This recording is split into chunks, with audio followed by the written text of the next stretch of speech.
Hello, and welcome to this deep dive. Yeah, welcome everyone. It is really great to have you here with us today. It really is. And we're doing something a little bit different today, something a little bit special, We are. because our mission today is to explore a really fantastic English lesson.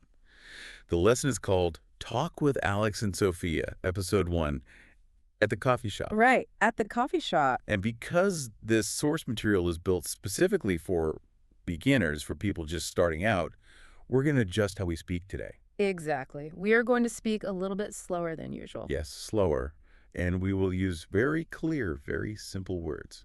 But, don't worry. We are not going to treat you like a child. No, not at all. You're an adult. You have a lifetime of experience. You just happen to be learning a new language. And that takes time. It takes a lot of time and patience. Right. We want this deep dive to be a very comfortable space for you, a safe space. We have plenty of time today to really understand these ideas. Exactly. Learning a new language is hard work. It takes a lot of energy. It really does. Sometimes you look at a new language and it looks like a giant wall. A huge wall. Right. You just don't know how to climb it. But today, we're going to break that wall down. We're going to break it into very small, easy bricks. I love that. Small, easy bricks. So let's look at the source material we have today. We have 3 people in this lesson. Let's introduce them to you. Okay, first we have Master. Master. He is the teacher, right? Yeah, he's the teacher or the English coach. His job is to guide the lesson. Okay, so we have Master the teacher. Who else? Then we have Alex. Alex is playing the role of the barista. The barista. Let's make sure we explain that word. Good idea. The barista is the person who works at the coffee shop, the person who makes the drinks. Right. And the third person. Finally, we have Sophia. Sophia is the customer. She is learning English exactly like you are. Master, Alex, and Sophia. Through their conversation today, we're going to learn the exact steps, the exact words you need to successfully order a coffee. And ordering coffee sounds like a very simple thing, right? It does. People do it millions of times a day, all over the world. But let me ask you a question. You, listening right now, have you ever stood in front of a counter to buy something in a new language? Oh, wow, yeah. And you felt a sudden wave of panic? The panic is so real. You open your mouth to speak, and your mind just goes completely blank. I actually have a story about this exact feeling. Oh, please share it. Yeah. So a few years ago, I was traveling in France. I was a beginner at French. I really wanted to buy a coffee. Just a simple coffee. Right. So I practiced the French words in my head. Yeah. I practiced while I was walking down the street to the cafe. I felt ready. You were prepared. I thought I was. Yeah. But when I walked inside, the cafe was loud. There were people everywhere. It's always louder than you expect. Always. And the barista looked at me and asked me a question very fast. Oh, no. I completely froze. I forgot every single word. Every single one. I ended up just pointing at a picture and making a very strange sound. Oh, that is so stressful. It was so embarrassing. Have you ever seen that kind of panic in people learning English? Oh, absolutely. All the time. Uh, It is one of the most common experiences for any language learner. What you experienced in France, that is exactly what so many people feel when they walk into an English-speaking cafe. Your heart starts beating fast. Yes. Your hands might get sweaty. The words just disappear from your brain. But there is good news today, right? Very good news. Today, we're going to unpack a specific magic phrase from our lesson. A magic phrase. I love the sound of that. When you understand how this phrase works, and when you understand the predictable steps of ordering, that fear is going to melt away. So you won't have to freeze up like I did in France. Exactly. You will know exactly what is coming, and you will know exactly what to say back. I really wish I had this lesson before my trip. Let's get right into the first part of the deep dive. Let's do it. Early in the conversation between the teacher and the students, Sophia makes a very honest confession. She does. It's a great moment. She says, and I quote, "To be honest, I still get a little nervous when I stand in front of the counter." A little nervous. I really appreciate that she admits this. It's such a real human moment in a language lesson. She doesn't just pretend everything is easy. She admits she feels nervous. It is a very important detail. Let's think about why the writers of this lesson included that specific emotion. Why do you think they did? Well, they didn't have to include it. They could have just started with the grammar rules. But they included her nervousness because it validates the learner's experience. It validates it, meaning it shows that the feeling is real and normal. Exactly. It tells you, the listener, that your feelings are normal.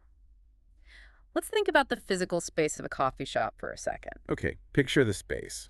You walk in, there's a long counter, a big table separating you from the worker. Right. You are on one side, they are on the other. And that physical barrier can feel like a stage. Yes.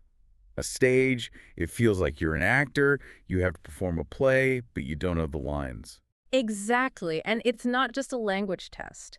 It is a social performance. There's music playing. Yes. The coffee machines are making loud hissing noises. Shh. And there is a line of people standing behind you, checking their watches, waiting for you to finish. Right. You have to listen, speak, and figure out how to pay money all at the exact same time. It is a lot of pressure. It is no wonder our brains panic. So why does the brain do that? Why do we freeze? Well, that panic is actually a biological response. It's science. Science. Yeah. When we are in a stressful situation, like performing in front of strangers in a language we don't know, well, our brain thinks there is a threat. A threat, like danger. Right. It's like your brain thinks there is a wild animal in the room, a tiger. A tiger in the coffee shop. Exactly. This is called the fight or flight response. Your brain wants to fight the tiger or run away. Run away from the cafe. When your brain is in that panic state, it shuts down the parts of your mind that handle complex thinking, things like vocabulary and grammar. Wow. So it just turns the language part of your brain off. It turns it off. That is why your mind goes blank. Your brain is saying, we don't have time to remember the English word for milk. We need to survive the tiger. That makes so much sense. That explains everything. It's not that we aren't smart. No, not at all. And it's not that we didn't study hard enough. It's just our brain trying to protect us from stress. Yes. So how does the teacher in our story handle this? Master, the English coach. He hears that Sophia is nervous. Yes. And what does he do? He immediately says, "Don't worry, Sophia. You're doing great." You're doing great. It is such a simple sentence, but it changes everything in the room. Really does feel calming. Master is doing exactly what a good teacher should do. He is lowering the stress in the room. He is creating a safe environment. By telling her not to worry. Right. By telling her not to worry and telling her she's doing great, he is telling her brain that there is no wild animal. There is no tiger. It's safe to relax. It's safe to make mistakes. And by doing this for Sophia in the story, the lesson is also doing it for you, the listener. It normalizes the fear. So if you're listening to this right now, I want you to remember Sophia. Remember Sophia. The next time you feel nervous speaking English, don't get angry at yourself. Please don't. Don't think, I'm so stupid. Why can't I remember the words? Instead, take a deep breath. Take a deep breath and tell yourself, it's okay. My brain is just a little stressed. Sophia was nervous too, and she did fine. You can learn and you can succeed even when you are nervous. It is just part of the process. That is such great advice. Acceptance is the first step to overcoming the fear. Okay, so let's look at what actually happens when you conquer that fear. You take your deep breath. You walk up to the counter. You stand face to face with the barista. What is the very first thing that happens? Right, let's get into the mechanics of the conversation. Yeah. The actual words. In the lesson, Master asks Alex, who plays the barista, a direct question. He says, Alex, when a customer walks in, what's the first thing you say as a barista? Alex gives us the most common, universal opening line. He says, good morning. What can I get for you? Let's stop and really look at that sentence. It is a crucial piece of the puzzle. Good morning. What can I get for you? So there are two parts.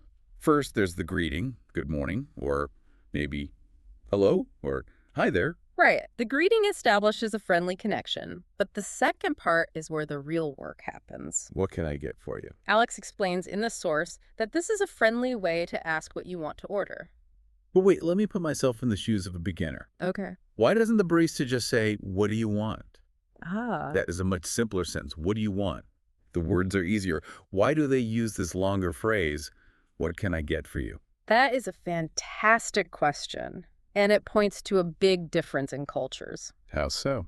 Well, in English, directness can sometimes be seen as rude. Too direct is rude. Exactly. If a worker looks at you and says, "What do you want?" it sounds aggressive. It sounds like they are angry. Right. It sounds like they're angry that you are bothering them. It's almost like they're picking a fight. Wow. Okay. But what can I get for you changes the dynamic. The word can and the word for make it an offer of service. An offer, like a gift. Yes. Yeah. It means, how can I help you today? Or what item can I retrieve for your pleasure? It softens the interaction. It makes it gentle. It's softer, yes. It feels much more welcoming. But as a learner, hearing a long sentence like, what can I get for you, can be scary. It can be. There are a lot of words happening very fast. What can I get for you? 6 words. True. But here's the secret. You do not need to translate every single word in your head. You don't. No. You don't need to stand there and think, okay, what means the thing? And can means ability, and I means the barista, and get means obtain. If you try to do that, the conversation will move too fast. And you will freeze again.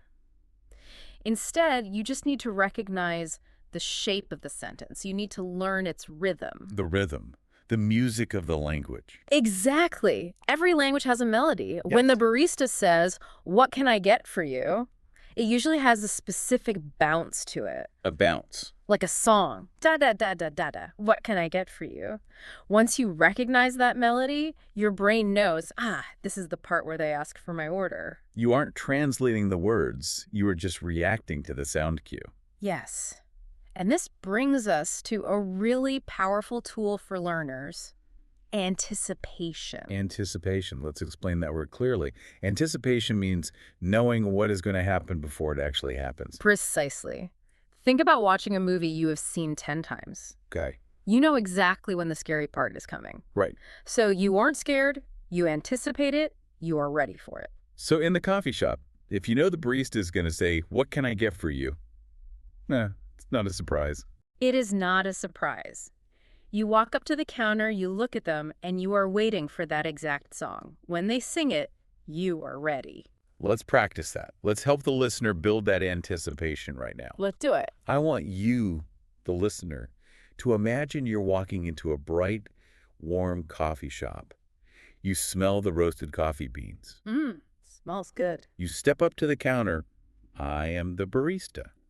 I smile at you, and I say, good morning. What can I get for you? Listen to the flow of it. What can I get for you?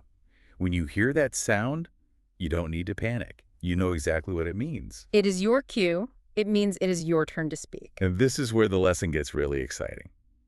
Because now it is your turn to speak, and you need to know what to say. Yes. In the lesson, Master asks Sophia how she answers that question. How does she answer? Sophia says, I usually say, hi, can I have a latte, please? Is that correct? And Alex the barista confirms it's perfect. It is perfect. And Master gives the structure a special name. He calls it the magic phrase. The magic phrase, can I have? Let's say that nice and slow. Can I have? Can I have? It sounds so simple, almost too simple. Is it really magic? It really is magic. And the magic lies in its incredible flexibility. Flexibility. It can bend and change. Right. When you are a beginner, your brain is already working so hard. You don't want to carry a heavy toolbox full of complicated grammar rules into every conversation. No, that's too heavy. You want a multi-tool, a Swiss Army knife, one tool that does many jobs. And can I have is that tool. Yes. You don't need a huge vocabulary. You learn this one small structure and you just plug whatever word you need onto the end of it. It's like a puzzle with only 2 pieces. Exactly. Piece number 1 is the magic phrase, can I have? And piece number 2 is the noun, the thing you want to buy. The lesson gives us some great examples of this. Alex points out that you can say, can I have a tea? Or can I have a sandwich? And later, Sophia uses it to say, can I have a croissant? The beauty here is that the grammar doesn't change. It stays exactly the same. You don't have to change the verb, whether it's a hot drink, a cold drink, or a piece of food. It is a simple plug-and-play system. So easy to remember. But I want to address something you brought up a moment ago. What's that? You asked if it's too simple. Sometimes learners feel like they need to use very complicated language to sound polite or intelligent. Yes. They try to memorize phrases from old textbooks. Things like, I would like to request a coffee, or may I please place an order for a latte? Exactly. They make you sound like you were meeting the King of England, not buying a coffee on a Tuesday morning. It's too formal. And trying to remember those long, formal phrases causes something we call cognitive overload. Cognitive overload, that sounds serious. It just means you are putting too much information into your brain at one time. Oh, right. When you try to remember a complex sentence structure while also dealing with the noise of the cafe, while also feeling nervous, your brain drops the ball. You forget the words again. Yes. Can I have prevents this overload. It is short, it is native, and it is completely polite. That is a really good point. It's not rude at all. It is how native English speakers talk every single day. Every day. Because if you just walk up and say, give me a coffee, or I want a coffee, that can sound a little harsh. Yes, sounds a bit like a demanding child. But can I have a coffee? Is perfectly polite and gentle. And it works everywhere. You can take this magic phrase out of the coffee shop and use it all over the world. Give me some examples. Okay, imagine you are at a restaurant and you need a napkin. You drop yours on the floor. Can I have a napkin, please? Exactly. Or imagine you are at a hotel front desk and you need a pen to sign a paper. Can I have a pen, please? Yes. It is a universal key that opens almost any door in a service situation. So let's practice this magic phrase together right now. If you are listening, try saying it out loud wherever you are. Don't be shy. Say it out loud. Can I have? Try it again. Let it feel natural in your mouth. Can I have? Great. So now, you have used the magic phrase. You have asked for your drink. Sophia asked for a latte. Can I have a latte, please? You might think the job is done. But it's not. No, the conversation doesn't end there. There is a second step. The lesson introduces us to what I like to call a predictable dance. A predictable dance. That is a perfect way to describe it. A dance has specific steps that follow each other in order. 1, 2, 3. In a coffee shop, after you ordered the drink, the barista almost always needs more information. They can't make the drink yet. Right. They need to know how big to make it. So the script moves to the next logical step, sizes. Sizes. Alex asks the next question. He says, what size would you like? What size would you like? This is step 2 of the dance. Step 1 was the drink. Step 2 is the size. And Alex teaches us that we only really need 3 essential words here. Small, medium, and large. Small, medium, large. These 3 words are foundational. Very important. You don't need to know the fancy Italian words that some specific coffee chains use. You know the ones. Oh, yes. Grande, venti. It gets confusing. Very confusing. If you just say small, medium, or large, every single barista in the world will understand you. And these concepts exist everywhere in life. Everywhere. Think about buying clothes. If you buy a t-shirt, you check the tag. It says S, M, or L, small, medium, large. Or if you rent a car at the airport, you choose between a small car, a medium car, or a large car. It is a universal system for measuring things. In the lesson, Sophia answers the size question clearly. She says, a medium one, please. She wants the middle size. Yes. So let's look at the dance so far. It is very logical. Step 1, the drink. Can I have a latte, please? Step 2, the size. A medium one, please. We are moving smoothly across the dance floor. But then the barista throws a curveball. We reach step 3. Yes, step 3. This is what we call the add-on. The add-on. An add-on is something extra. Usually it's food. In our source material, after Sophia chooses her medium size, Alex asks a brand new question. Yes, anything else. Anything else? That just means, do you want to buy more things? Do you want a muffin? Do you want a cookie? Right. But when Alex asks this, Sophia has a moment of real confusion. She does. She admits to the teacher, that's when I get confused. What if I want a croissant? A croissant, that delicious, buttery, flaky French bread. I love a good croissant. But the bread isn't the problem here. The problem is her brain panicking again. It is a very common trap for learners. Why is it a trap? Well, think about it. You successfully ordered the drink. You successfully picked the size. You are feeling proud. You think the test is over. You're ready to pay. And then, bam, the barista asks another question. Anything else? And your brain freezes. Suddenly, the learner's brain goes into overdrive. They think, oh no, I'm ordering food now. Food is different than drinks. Do I need a different verb? Do I need a new grammar structure? How do I politely ask for solid food instead of liquid? The panic returns. It's the tiger all over again. Exactly. But Master, the teacher, steps in with brilliant advice. What does he tell her? He reminds her of the tool she already has in her hand. He says, just use the same magic phrase. You can say, can I have a croissant, please? Can I have a croissant, please? It's a wonderful lesson in simplicity. It really is. You don't need a new tool for a new item. Drink. Can I have? Food. Can I have? You don't have to invent a new sentence. By reusing the exact same structure, you save your brain's energy. It reinforces the idea that the dance is predictable and manageable. Step 1, step 2, step 3. Drink, size, food. It flows logically. To really show how this flows, the teacher in our lesson has Alex and Sophia perform a role play. A role play, acting it out. Right. They do the complete conversation from start to finish. I think we should walk the listener through this entire dialogue step by step. That is a great idea. When you hear the whole thing put together, you realize how simple it actually is. I agree completely. Listening to the full exchange helps you see the big picture. When we break things down, it can feel like a lot of isolated pieces. A lot to remember. But when you connect them, it flows like a river. From the greeting, to the magic phrase, to the size, to the extra food, it is a smooth, continuous motion. Let's read this role play for you. We're going to read it nice and slow. Very slow. I want you to listen to the rhythm. Mm-hmm. Notice how they pass the conversation back and forth, like hitting a tennis ball. Ping pong. Imagine that warm coffee shop again. The line is moving. You step up to the counter. Alex the barista looks up and smiles. Okay, let's do it. I will play Alex the barista. And I will play Sophia the customer. Ready? Ready. Good morning. What can I get for you? Hi. Can I have a latte, please? Sure. What size would you like? A medium one, please. Anything else? Yes, can I have a croissant, please? Of course. Anything else? Okay, let's pause the role play right there. That was incredibly smooth. Did you hear how natural that felt? Sophia didn't use any complicated words. No complex grammar. She used the magic phrase twice. She answered the size question.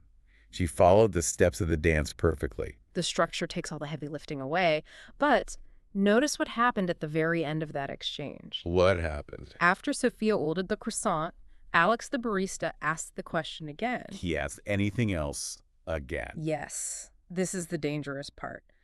This is where the dance can turn into a trap. A trap? Yes, because if you don't know how to stop the barista, they're just going to keep asking. Anything else? How about a cookie? Do you want some water with that? Anything else? It is their job to sell you things. It is. But as a language learner, you need to know how to finish the game. You need the perfect exit strategy. An exit strategy. A way to get out safely. It is vital. In the lesson, Sophia answers that final, anything else, with a very specific phrase. She says, no thanks, that's all. No thanks, that's all. And Master, the teacher, immediately points out how important this is. He says, excellent. Did you hear that? Sophia used that's all to finish the conversation. It tells the barista she has finished ordering. That's all. Just 2 little words. But they are so powerful. Let's talk about why closing a conversation is just as important as starting one. Okay. When we learn a language, we spend hours and hours learning how to say, hello, how are you, I would like. We learn how to open doors, Right. but we rarely practice how to politely close them. It is a matter of conversational control. Control. Yes. When you are a beginner, you often feel like the native speaker has all the power. It really feels that way. You're driving the car and you are just a nervous passenger hoping you don't crash. Wow, yes. When the barista keeps asking questions, you feel trapped. You might panic and just keep saying yes to things you don't even want just to end the interaction. I've done that. I bought 3 muffins once because I didn't know how to say stop. Exactly. But when you learn a phrase like "that's all," you take the steering wheel. You take control. I love that car analogy.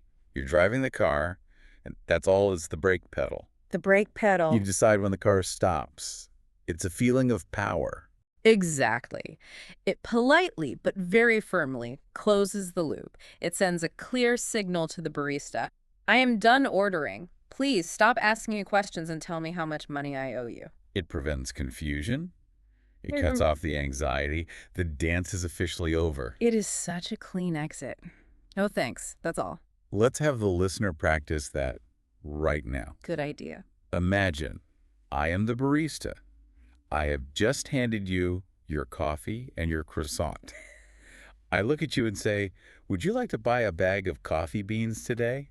Now remember, you don't need to explain why you don't want them. You don't need to say you don't have a coffee grinder at home. You just need to press the brake pedal. Say it out loud right now. No thanks, that's all. Perfect. It is respectful but definitive. So, you've survived the coffee shop, you ordered the drink, you picked the size, you got the food, and you stopped the conversation. You did it. But there is another layer to this lesson. It is not just about the vocabulary words. No, there is something deeper. There is a really interesting moment near the end of the source material regarding culture. Alex gives a very important tip about politeness. Yes, this is a crucial part of the lesson. Crucial means it is absolutely essential. Alex steps out of his barista role for a moment to give some cultural advice. He says, always remember to say please and thank you. It makes a huge difference in English-speaking cultures. Please and thank you. If we look back at the role play, Sophia used please every single time she asked for something. Let's look. Can I have a latte, please? Yes. A medium one, please. Can I have a croissant, please? She used it 3 times in 30 seconds.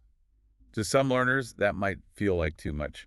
It might feel repetitive depending on where you are from. Let's explore why this happens in English. Language is deeply tied to culture, isn't it? Completely. In some languages, politeness is built into the grammar itself. Built into the grammar. Right. You use a different verb ending depending on who you are talking to, so you don't need to add the word please to the end of every sentence.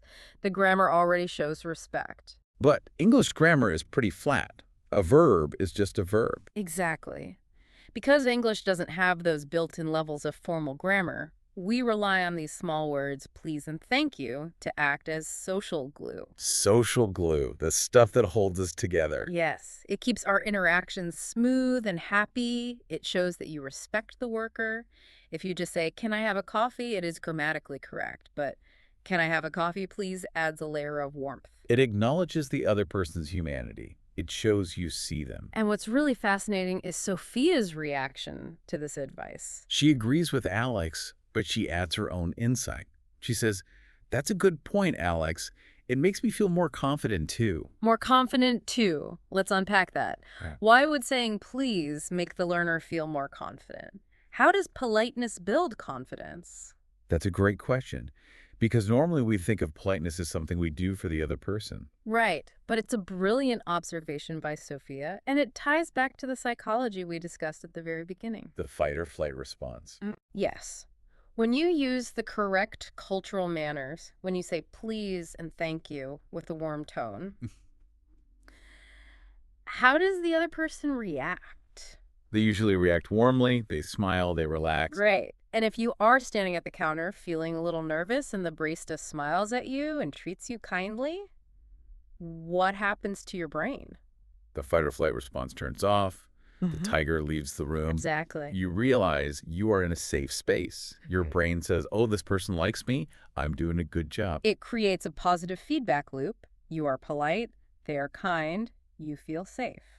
Because you feel safe, your brain unlocks and you speak better English. Wow. So using polite words isn't just a rule you have to follow to be a good student. No, it is actually a psychological tool you can use to manipulate the environment. You use politeness to create a friendly space for yourself. It is a defense mechanism against bad interactions. That is incredible. Please and thank you are selfishly good for you. They protect you. They do, so definitely add those to your toolbox. Now, as we get near the end of the lesson, Master does one final exercise with Sophia. We've talked about the psychology, the grammar, and the culture.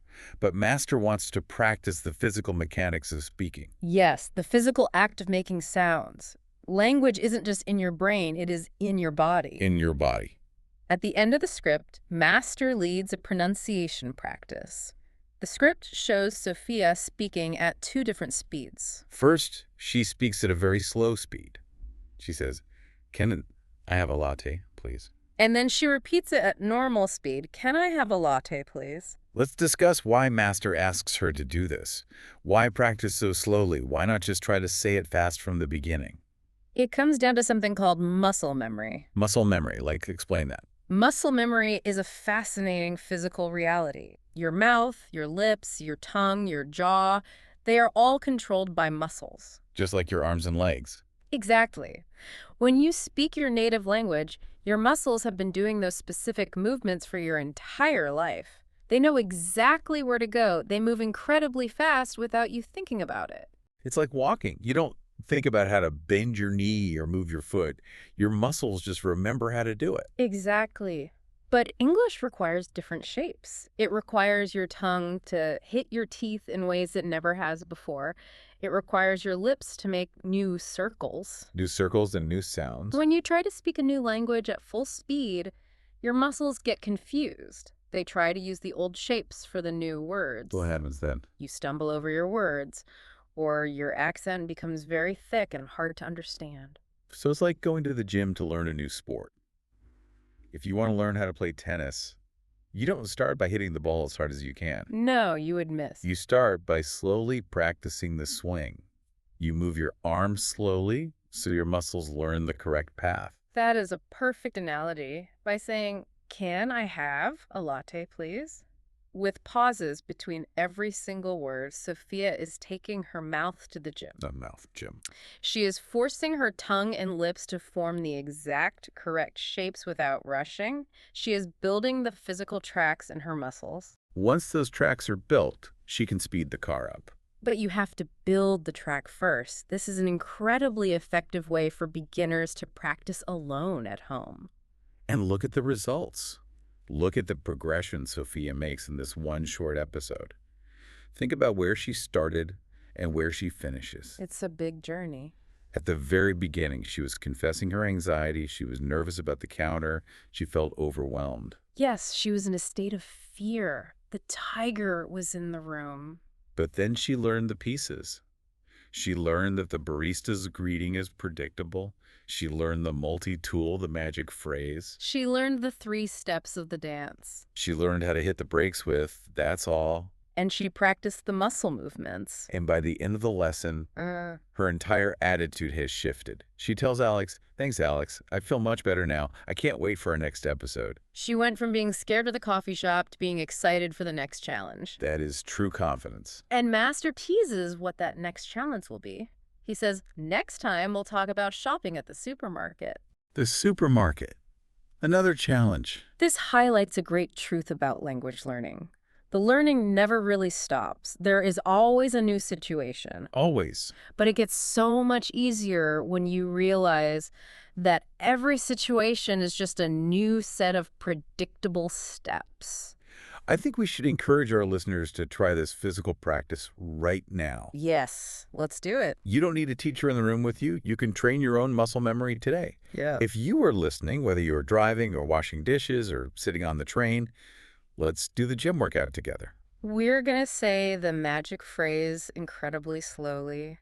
Feel where your tongue goes. Feel your lips move. Take a deep breath. Speak out loud with me. Can. I have a latte. Please. Please. Very well done. By doing that, you are physically wiring your brain to your mouth. Now, let's try it just a little bit faster. Not full speed yet, just a medium walking pace. Okay, walking pace. Ready? Ready. Can I Can I? have a Latte, please? latte, please? Excellent. The muscles know the path now. Let's do it at normal, conversational speed. The speed you will use at the counter. Can I have a latte, please? Perfect. This is exactly how you build true confidence. You don't just memorize rules, you train your body. Slow, medium, fast. You train like an athlete preparing for a game. This has been such a wonderful journey through this script. We've taken a simple one-minute dialogue between Master, Alex, and Sophia, and we've unpacked so much deep psychology, cultural insight, and practical advice. It's amazing how much is hidden in one small conversation. We've spent a lot of time together today, so let me make sure we distill this deep dive into its most essential nuggets for you, the learner. Let's review the core tools we put in your toolbox today. First, we learned about the power of anticipation. When you walk up to the counter, you don't need to be surprised. You know the barista's opening move. You know you will hear the melody of, "What can I get for you?" You can wait for it and let it be your cue to speak. Second, we unlocked the ultimate magic phrase, "Can I have?" This is your multi-tool. It saves your brain from cognitive overload. You don't need 50 complex grammar structures. You just need one phrase, and you plug your item onto the end. Can I have a coffee? Can I have a croissant? It is flexible, native, and simple. Third, we mapped out the predictable dance. It is a 3-step process. Step 1 is the drink. Step 2 is the size, where you just need the universal words, small, medium, or large. And step 3 is the add-on, triggered by the question, anything else, where you simply reuse your magic phrase. Fourth, we give you the brake pedal, the exit signal. That's all. These 2 simple words give you control over the interaction. They let you politely close the loop and stop the barista from offering you more things. You are in charge of when the conversation ends. And fifth, we discuss the cultural superpower of please and thank you. They aren't just polite words, they are social glue. Using them makes the barista smile, which tricks your brain into feeling safe, which reduces your fear and helps you speak more clearly. We really want to reassure you today. If you are listening to this and you have followed along with us, you have all the tools you need to succeed. You really do. Ordering coffee in English does not have to be a scary, heart-pounding test. It is not a mountain. It is just a short, predictable dance. You are completely capable of doing this, just like Sophia did. The steps are clear, the vocabulary is minimal, the structure is reliable. You are ready for your next visit to an English-speaking cafe. You absolutely are. As we finish our deep dive today, I want to leave you with one final thought. Something for you to mull over in your mind long after this audio stops. Something to think about. We saw today that ordering coffee, something that makes a lot of learners sweat and panic, was actually solved by understanding a very simple script. A predictable dance of step 1, step 2, step 3, and a magic phrase. It is a powerful shift in perspective. So my question for you is this. If ordering coffee is just a simple script waiting for you to learn it, what other difficult situations in your life might actually just be a simple script too? Think about going to the bank. Or answering the telephone. Or asking a stranger for directions. Sometimes the things that scare us the most aren't actually chaotic, impossible mountains. They're just a few predictable steps. Waiting for you to do a little bit of slow practice and find the right magic phrase. Thank you so much for taking this deep dive with us today. Keep practicing, speak slowly, trust your tools, and remember, you're doing great.